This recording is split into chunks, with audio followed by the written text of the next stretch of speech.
About a week before our wedding, Jake's parents took him on a family vacation. When he got back, something felt off. He seemed distant and out of sorts. Then he said real calm like, "I think we should take a break." I didn't lose my cool. Just smiled, handed him a folder and said, "That's interesting." Because I had just gotten hold of some details about what really happened on that trip. As he flipped through the contents, I watched his expression twist into pure anger when he saw what was inside and looked straight at his parents. We were supposed to get married last month. Everything had been set.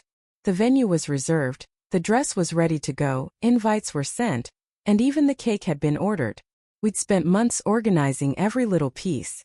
The ceremony was going to be in Napa, California, our hometown. As far as I knew, things were going smoothly. Jake and I had been together for 3 solid years, and I honestly thought he was the right one for me. Sure, we weren't perfect, but who is? We didn't argue much, he always made me laugh, and we wanted the same things in life. I felt good about us. His parents, though? Not so much. His mom, Linda, always gave me that look like she was sizing me up, like she was trying to figure out if I was even worth her time based on what shoes I was wearing. His dad, Frank, didn't speak unless it was to show off about his car or go on about how young people don't know anything these days. They never warmed up to me. I don't come from money or anything fancy. I've got a regular job, don't care about golf clubs or fancy schools, and I definitely don't play the high society game. I always felt like they thought Jake could do better. He'd tell me not to stress about it, said they'd come around eventually. But they never did. A week out from the wedding, Jake mentioned that his folks were taking him on a quick trip to Miami. No real explanation. Just one last little family getaway before the big day. It felt like odd timing, but I didn't want to make a fuss. Funny enough, my best friend Emma lives in Miami. Total coincidence. She works at this upscale bar downtown, the kind of place where folks go just to flaunt their wealth. She rang me up during her shift. "Hey," she said. "Isn't Jake getting married next weekend?" I told her. "Yeah, why?" That's when she said, "Pretty sure I just saw him with his parents and some girl." My stomach sank. She told me they'd been hanging out at one of the VIP tables all night, Jake, Linda, Frank, and this young woman. Blonde, tan, wearing a short dress. Definitely not someone who just happened to be nearby. Emma said Linda and Frank were all smiles around her, chatting her up, laughing like they adored her. And Jake? He wasn't keeping his distance either. That's when it hit me. They didn't just want a little family bonding before the wedding. They brought him down there to meet someone new. Just days before I was supposed to marry him. After that phone call, everything blurred. I just sat there in silence trying to process it. Then the shock wore off and I got angry. Real angry. And when I'm mad, I get laser focused. Sunday morning, I started making moves. Found a private investigator in Miami who handled relationship stuff. Paid extra so he'd keep tabs on Jake and his folks until they flew out. By Tuesday afternoon, I had the first round of photos. By Wednesday, I had video.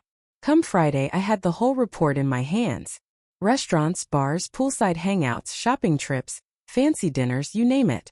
And at every single one, Jake was right next to that girl. Opening doors for her, laughing like they were old friends, sitting way too close. His parents, they were all for it. There was even this one photo of Linda and Frank walking out ahead, holding hands like proud parents, while Jake and that girl trailed behind, whispering to each other. I didn't tell anyone what I knew. Not yet. I just waited. Jake got home late Saturday night. Sunday morning he stopped by. I acted like nothing was out of the ordinary. Made him some coffee, asked about his trip like everything was fine. He barely spoke. Seemed nervous. Couldn't even meet my eyes. Then he finally said it. "I think we should take a break." I just stared at him for a second. A break. Less than a week before the wedding. I didn't ask for a reason. Didn't ask what had changed. I just smiled, leaned over to the table, grabbed the folder with all the evidence and slid it his way. "That's funny," I said. "Because I came across some interesting stuff from your little trip." He opened it up. First he looked puzzled. Then the color drained right out of his face. He just kept flipping through the photos like maybe they'd magically look different if he stared at them long enough, but of course they didn't. That's when the front door opened and in walked Frank and Linda like they owned the place. Linda had a planner in her hands, and Frank was glued to his phone. "Hope we're not early," Linda said, before looking up and seeing Jake's face, then the folder, and finally me, sitting there with my coffee, watching it all unfold. For a good minute, nobody said a word. Total silence. Then Jake finally found his voice. What is this? But the question wasn't for me, he was looking right at Linda and Frank. Frank acted like he didn't hear, and Linda gave a forced little laugh. Oh, don't be so dramatic. Jake glanced at the folder again, then looked over at me. Where did these come from? I just gave a shrug. Does it matter? You and your folks can sort that out. I'm done. That's where things are sitting right now. No final call made, but the wedding?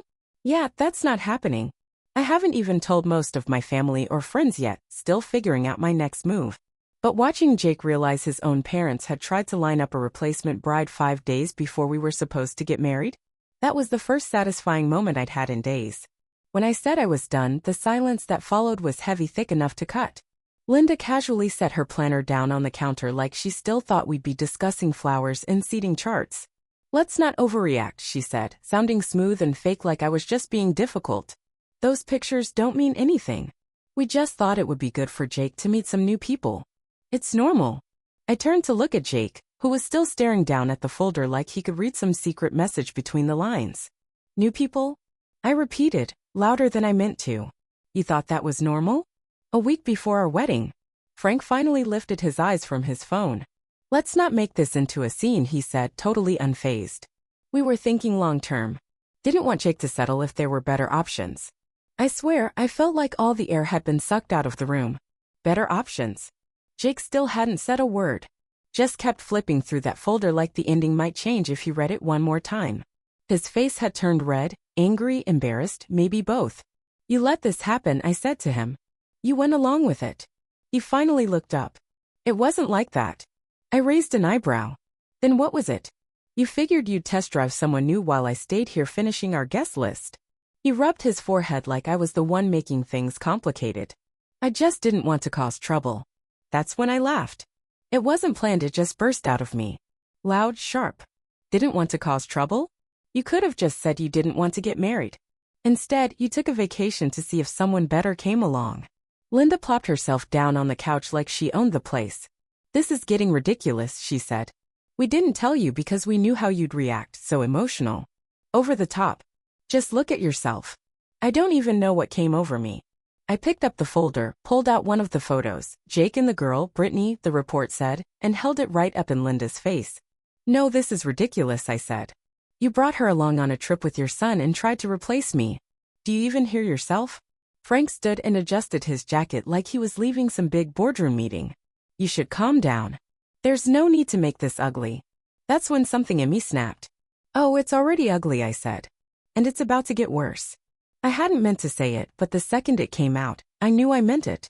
I still had more of the investigator's report in my email, stuff I hadn't even printed. Receipts. Room service bills. Flight changes.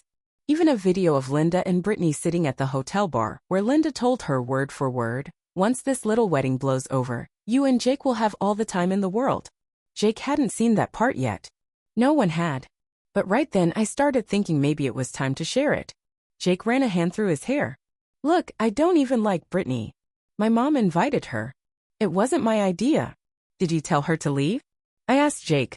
Did you tell your parents now? Silence. Yeah. That's what I thought. Then Linda, as bold as ever, looked right past me and straight at Jake like I wasn't even in the room.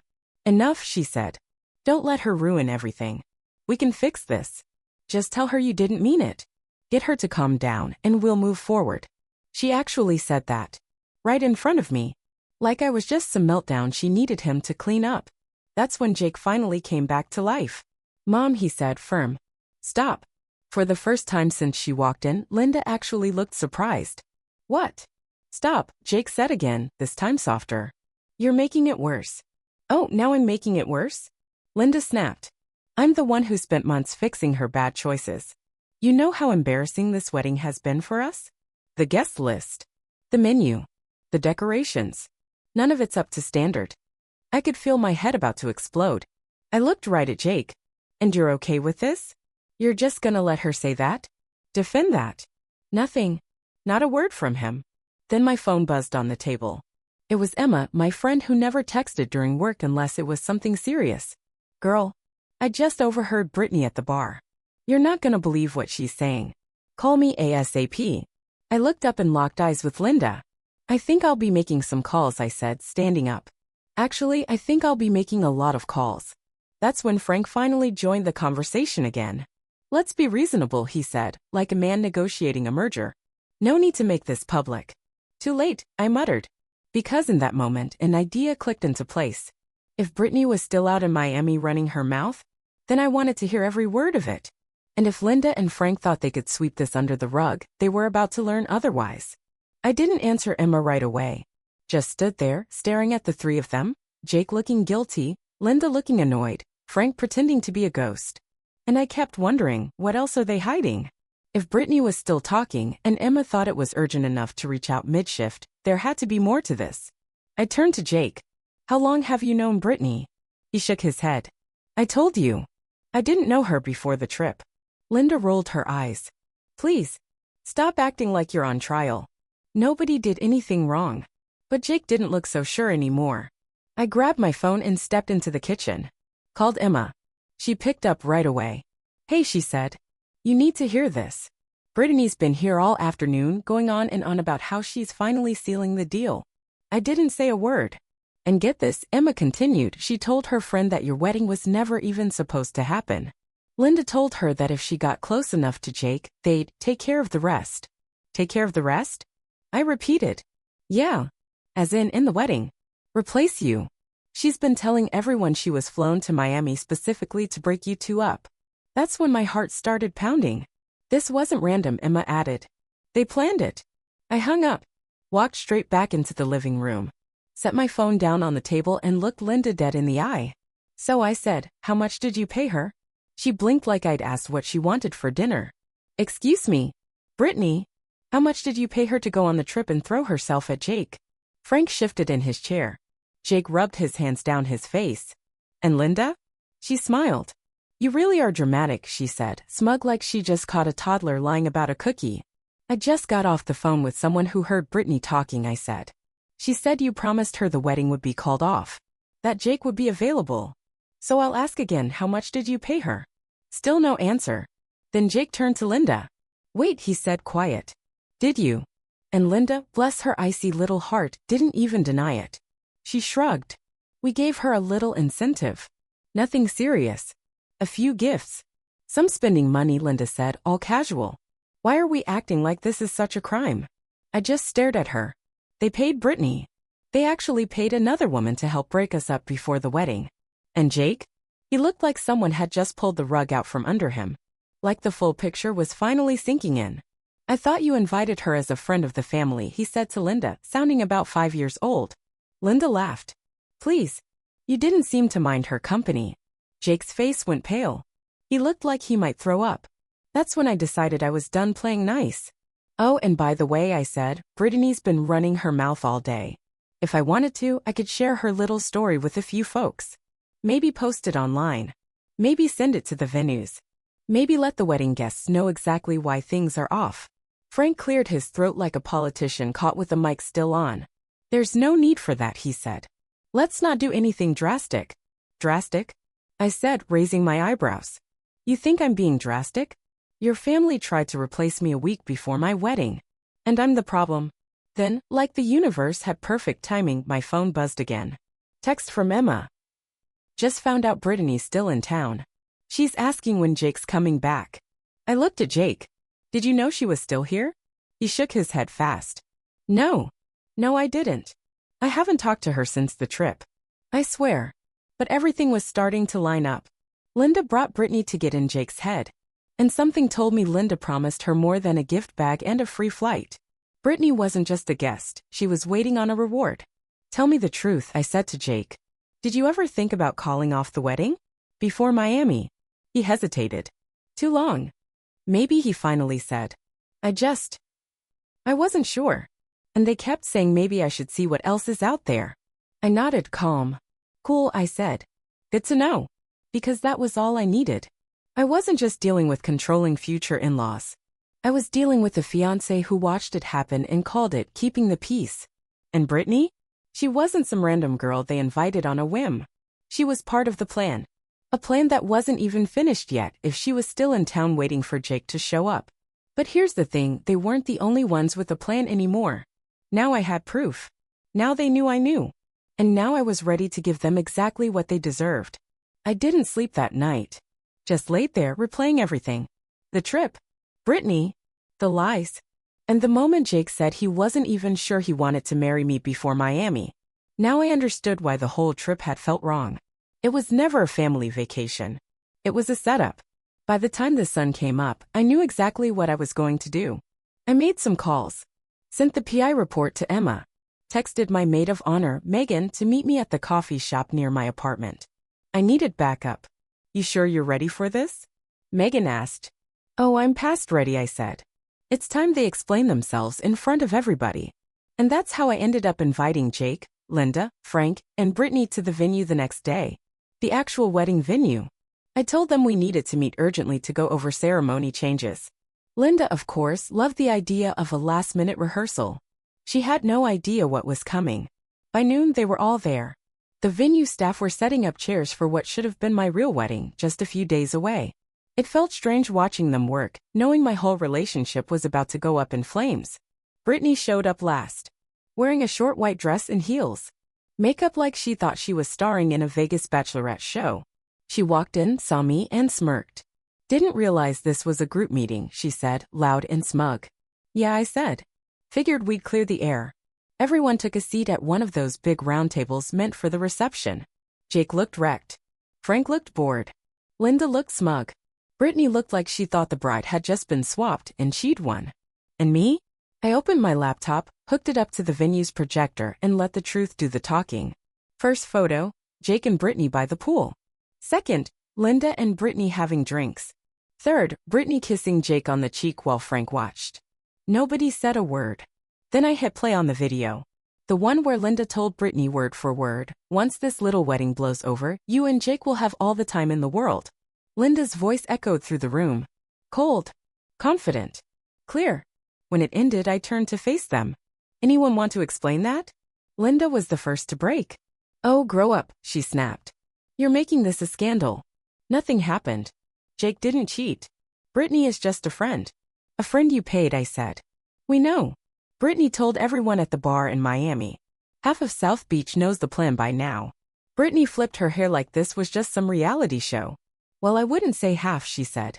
But yeah, it wasn't exactly a secret. Your little wedding was never going to happen. Jake deserves someone who fits in. Someone with class. She actually said that. Out loud. Megan let out this low, sarcastic laugh. Jesus Christ, she muttered. Then Jake stood up. And for a split second, I thought, maybe he was finally going to defend me. But no. He looked at his mom. Then at Brittany. Then at me.